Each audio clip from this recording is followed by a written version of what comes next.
as opposed to probably many presenters today, we're not presenting the company as such, although there will be a bit of that. What I'm really trying to do here is to promote the benefits of Seaborne launch.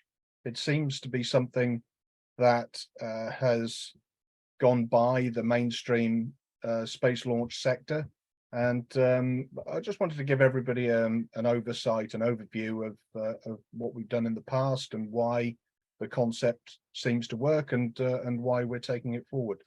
So a little about me. I've spent 37 years now in the space sector, based in the UK, but operating around Europe with all the major players. I've had the privilege to work with many big shots in the sector, including German engineers, UK innovators, some US facilities, and on some highly prestigious programs, ATV, Galileo, from the beginning all the way through to the end, or through to the present day. And all the way along, I've spent many of those years picking up insights and experiences that have culminated, if you will, in the Black Arrow offering now, that we're talking about here now. So I've taken the position of executive chairman. This puts me in a better position than just CEO. So I'm quite comfortable with the way this is set up. I have an excellent management team behind me from all aspects of related activities. The chief technical officer, head of technology, is from the Formula One world. He's got 6 World Drivers' Championships behind him with Mercedes Formula One. So this is the kind of visionary we've selected as being our core board, and that's reflected across the table there. So we're in day 2 of which was called Space Sustainability. In fact, Seaborne launch and certainly our take on Seaborne launch could cover all of the 3 genres, if you will, in this conference, be it reaching out to the unconnected, or space sustainability, or in fact international partnerships. We have taken this position really to maximize everything that we can do in the UK, everything that we've shown that we have a repute in doing, and the Seaborne launch option really allows the flexibility, or provides the flexibility, to be able to do all of these things. So there's a few introductory notes here. I can't be bothered with any of the animation, so I'll leave it up on the screen there and you can read through it. Traditionally speaking, space launch has been seen as a land-based operation. This is largely because it came from the 50s and onwards defense approach, and nobody wanted to take it outside of the influence of the host country. The UN Outer Space Treaty includes that quote there: outer space should be free for exploration and use by all states. This is limited from a launch perspective because of geography. Of course, not everybody has the ability to launch directly into equatorial, certainly, but many don't have the ability to launch into polar, simply because of their place in the world, because of the rules of flight, of overflight, of overflying population, property, and infrastructure.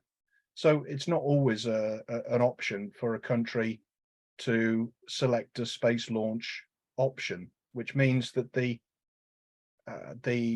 heritage suppliers, if you will, have an immediate advantage to be able to take that market and use it for themselves. There are limits to that, though, as you can imagine today. So what Black Arrow is trying to do is to democratize the launch sector. What we're trying to do is to say to all countries, it's not impossible for you to design and manufacture satellites, as many countries and regions can, but you also now have the option to be able to launch where you want also. And this applies the UN Outer Space Treaty. So a suitable Seaborne option, as you can see there, allows for really the breaking of the rule book that has been always been seen as the arbiter for space launch specifically. We go back a little way, not too far in history. The Sea Launch LLC, Limited Liability Company, was established in '95. There have been options proposed before, but this was the first one that really broke the commercial mold for seaborne launch. It was a consortium of 4 different countries that ended up being the reason for its break apart in 2014. But it was commercially relatively successful, and certainly the concept was proven that you could take seaborne operations to sea and operate successfully. And had history worked out a little differently, I think Sea Launch would still be operating now and getting more and more successful as they went. In the meantime, the Chinese have started using seaborne spaceports, although these are more coastal by nature, and they use solid rockets for the most part from these spaceports. This really allows them to reduce pressure on the land-based spaceports, which have a history of dodgy and largely unreported operations that have become very hazardous. And we don't see everything, or we don't get everything reported, of course, by the space press, but the past reports have been troublesome. So to move it out to sea seems to be a good move. So from Black Arrow's perspective, we want to take the launch option and commercialize it fully, if you like, by putting it on converted merchant vessels. Now, the merchant vessel designs that we have around now, they're very robust, they are incredibly reliable, and they are stable, certainly under low or low sea wave height conditions. They are pretty stable, and the stability systems for these kind of vessels has been moving forward at a pace over the last few years to support the offshore wind sector and offshore oil, of course. So the stability of these vessels can be a lot better than before, which may be one of the reasons why it's not been looked at before on a commercial vessel platform. Of course, we know all about SpaceX's use of offshore barges for landing, and if there wasn't a stability control solution in place, I'm sure that Elon Musk wouldn't have gone for that option. So what we're looking to do is to do what Sea Launch proved with our own launch vehicles, and but using commercial vessels. There is a benefit of doing that, and that is, by using commercial vessels, it means that we don't need to change any docks. We don't need to build any new wharf areas or dig out any new ports. The vessels that we're looking at already go there for the main part, and so we can use standard wharfage or standard dockside infrastructure, cranes, and the MRO sector for those vessels is pretty well mature. So these vessels are recognized, they are understood, and there's little to do to fit the seaborne launch option into the existing infrastructure, which cuts down on cost, of course, cuts down on impact, and gives us an advantage on land-based spaceports. The flexibility, I think, is really down to the imagination. The flexibility is reflected in 3 different ways. One is that we don't have to put up with the weather. Coming from the UK, of course, we know a great deal about the weather. and how changeable it can get, and how it can readily impact, and does readily impact on the best planned operations, whether they're launch operations or anything else for that matter. So having a seaborne option gives us the flexibility to sail through the weather, if you like. Depends on the forecasts, of course, but we can find the best place or select the best place from a number of launch locations already offered, to be able to find the one that gives us the optimum weather condition. And that means that there are few weather related delays as far as the launch operation is concerned. The second thing is that the let me think. The second thing is that we can carry our own propellants. There's no hold up in the logistics supply chain to get payloads or propellants to the ship. We take them all with us. The vessels are big enough to have the holds or the underdecks converted for workshops or propellant storage or for safety or for even crew accommodation. And the third thing is that the seaborne option allows us, as we've touched on before, an international segment where we can take the option around the world and centralize it in various places to perform campaigns for particular regional satellites. So if there's 6 satellite customers in South America, for example, over a period of time, then we can base one of our seaborne operations down there, and that can sail readily to deliver those satellites to their desired orbit. So the low environmental impact is also reflected in the seaborne option. We're not digging up any protected areas. We're not operating in any protected areas. The effects on coastal and maritime environment is very small. We don't use fresh water, for example. We use a seawater cooling loop to keep the table cool during launch. And we'll be using non-slicking gaseous propellants. So there's no use of kerosene, for example, and in the event of a catastrophic failure of the rocket, it doesn't mean that we get slicking of heavy fuels for miles around. The risk, of course, is manageable, as they are in many spaceports, but having a finite perimeter gives us the ability to manage it to a greater degree. The seaborne option also provides relatively ready access to all trajectories, all orbits, which, of course, land-based spaceports can't generally support. So a spaceport in the north of Scotland, for example, can support polar and SSO, but it can't do equatorial. Once we develop our solution, we can fly to all of those. So I've just prepared a little table here just to clarify that approach, or that comparison. In many ways, there is very little difference between land, air, and sea launch.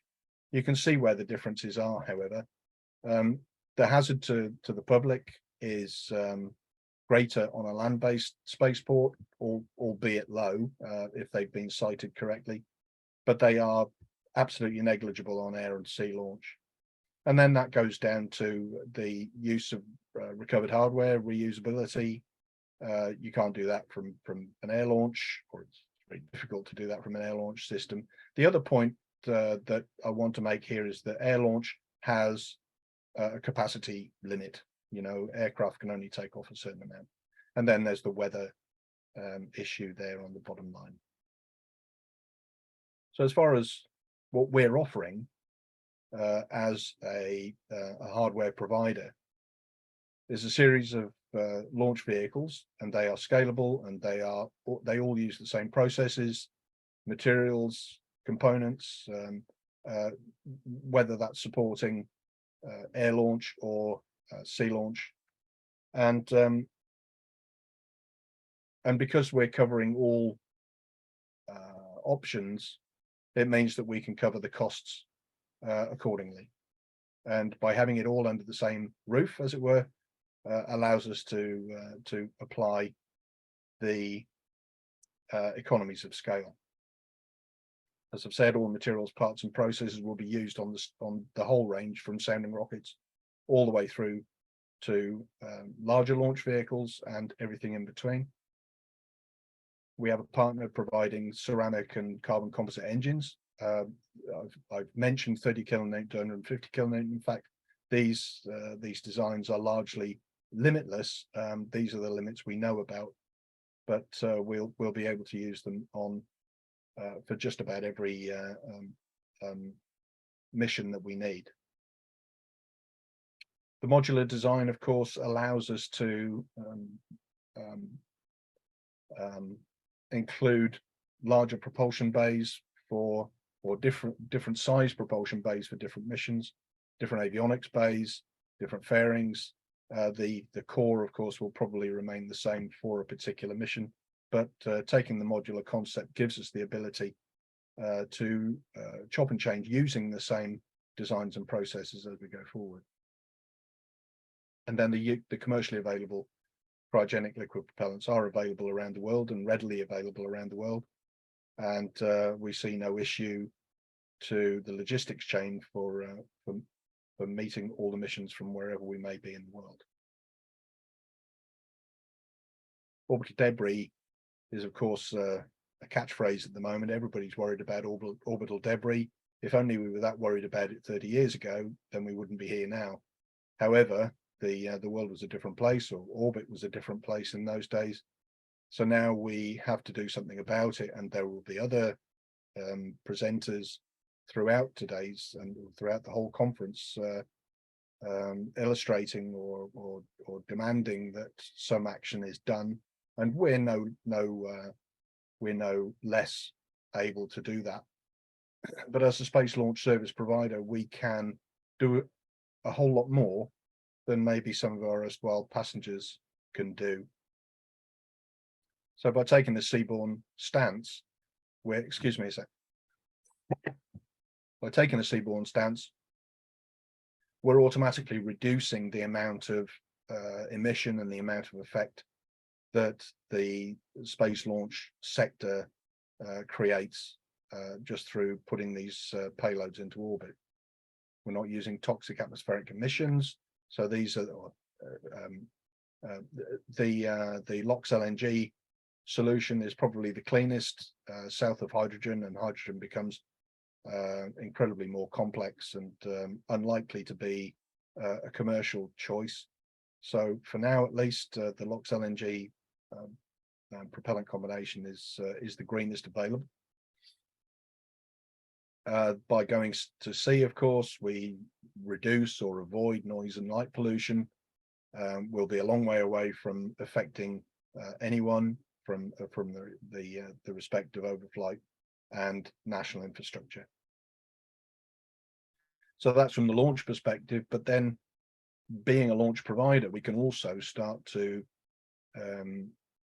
introduce certain green approaches, if you will, to our passengers, and this includes the use of demisable materials to try and get these satellites back earlier, to have a traffic manager to support the establishment of a traffic management system, which hopefully everybody will buy into, because orbit is not for one country, or there is not one country who isn't affected by a cluttered orbit.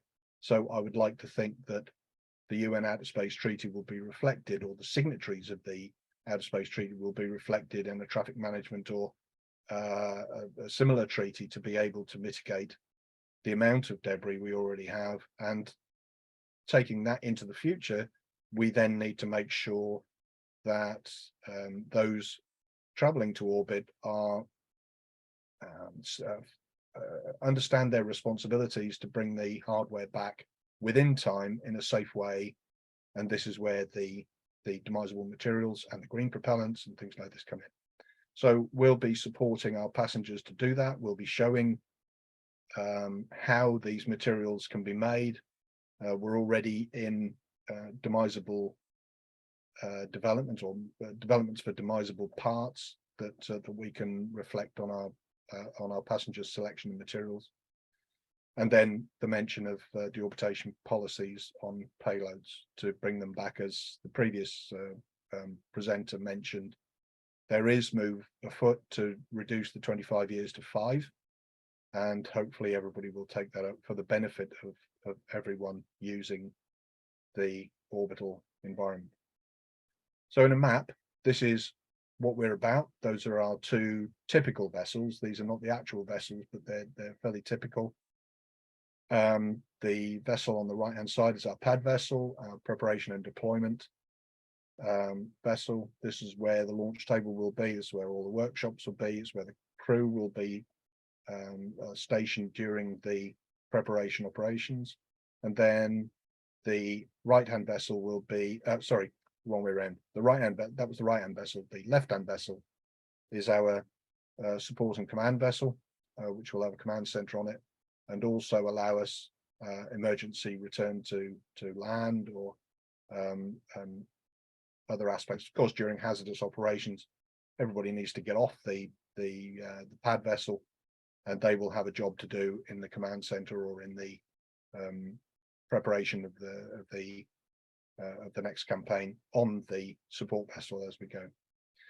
And the map, I'm sure you all recognize that, and every one of you is on there somewhere. These are the areas that we propose, and we have been speaking to a number of people in the regions and countries shown on that map. Everyone, bar no one, is interested in this option. The Seaborne option appeals to a great deal of space progressive nations because of the ability to introduce space launch to their countries without having to create spaceports, although there will be a lot of regulatory stuff to follow. But the regulation under the UK Space Industry Act does help us a great deal in that respect. We also get the benefit, which nobody else has, of using British overseas territories as bases and the waters around them. So that's Seaborne launch in a nutshell. This is what we want to do. It has been done before, but not in the way that we're proposing, and certainly not in the global commercial business model that we're offering. And I look forward to questions and meeting with you if you're interested in meeting up and discussing partnership or investment or anything else. Thank you for your attention. I welcome the Q&As and enjoy the rest of the conference. Thank you, Paul. Thank you for the presentation, for the time. And yes, we do have questions here coming from the Q&A. Well, first one is coming from Michael again. So international space law places responsibility for space launch and on the launching state. So which country will be responsible in case of a Seaborne launch? The host country. So this is the regulatory parts that I mentioned right at the beginning, right at the end. We have had discussions with countries, as I've said, and all of them are under no illusions that in order to host a Seaborne launch option, they will need to have some regulatory permission protocols in place to enable that, for sure. What I would say is that we are able to launch out of international waters without any overbearing regulation. So this is only in the case of launching out of the waters of the host nation. And the second question we have coming from Gavin. He asks, what are the main challenges faced during a sea-based launch, and is it significantly better than land-based launch? So I'll answer the second bit first. In our view, coming from a UK base, a Seaborne launch option is far and away better than a land-based. In the States, it's for example, it's a lot different. They have a lot of space in the US. They're not so worried about overflight. They're not so worried about dropping things on people's heads. But in the UK and other areas which which have a far higher density of population or of infrastructure. And infrastructure is one of our biggest challenges, actually, segging into that. Just about every nation has areas that they've set aside and allocated for oil and gas or for wind farms or something like this within their own economic areas. And we need to be careful that when we go along and provide all of the input needed to get that permission or the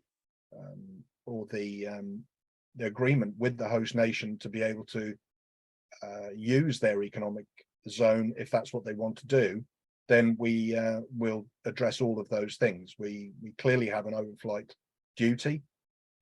We have a safety to population duty, and these are not duties that we'll take lightly or renege on lightly. We have rules that we have to operate in, whether you're land-based, air-based, or sea-based, and that is you don't fly over people, you don't fly over property, and you don't fly over national infrastructure. As long as those three things, and you don't fly over other countries, of course, who maybe not want you to overfly there. So that's another limit that we've got from a geographical perspective. I'm pretty sure there are countries who would be rather upset if we have a launch, even from international waters, that overflies their airspace. So, you know, all of these things need to be taken into consideration and are being taken into consideration. And the last question here from me as well. So how does a Seaborne launch platform, so we're talking about logistics as well, so Seaborne launch platform handle the logistics of transporting and storing rockets and payloads? And what are the key challenges involved in ensuring timely delivery and integration of these components? Yeah, so the interface is really through, as I said right at the beginning, it's through a standard dockside infrastructure. We will have an integration site in the host country, in you know, you name a big city with a big dock, and we'll have a wharf side that we are able to use. The propellants will be delivered to that, same as they would be delivered to anybody else. There may well be a propellant farm that we have to dock with to fill up sufficiently with LOX and LNG, the same as you would fuel a car. That all depends on the logistics that are available in country or in the center that we choose to operate from. But certainly the ones we've looked at, Perth, Singapore, Cape Town, they all have the ability to do these things. I don't suggest for a minute that it's simply going to be a case of plugging in, arriving and plugging in and then departing again. There's going to be logistical issues. But the main point is that the vessels that we're looking at can operate between 3 and 5 campaigns, missions on the same campaign. So we can have storage of rocket bodies, storage of engine parts, storage of all that, and all we need is the payloads to arrive at the right time. And this will be done with, you know, satellites don't appear in a matter of weeks. You know, these are quite long lead time items. So there'll be a lot of planning to do to make sure that the satellites arrive at exactly the right time. They'll be encapsulated within the fairing composites, and then they'll be put on board, perhaps fueled already if they have propellant needs, propulsion needs. And then we'll sail everything out to the launch location with integration preparations going on and launch table preparations going on the voyage, so that when we get to the land location, the selected location, then we're ready to launch under the terms of the launch license. All right, so I guess that's all from Q&A and my own questions. So thank you once again, Paul, for the updates in terms of where the currently the company at, Black Aerospace Technologies. Once again, for everybody who's watching these sessions live, or if you're watching the recordings of the sessions, you can find a dedicated link to find Paul on a speaker page and request a private one-on-one meeting.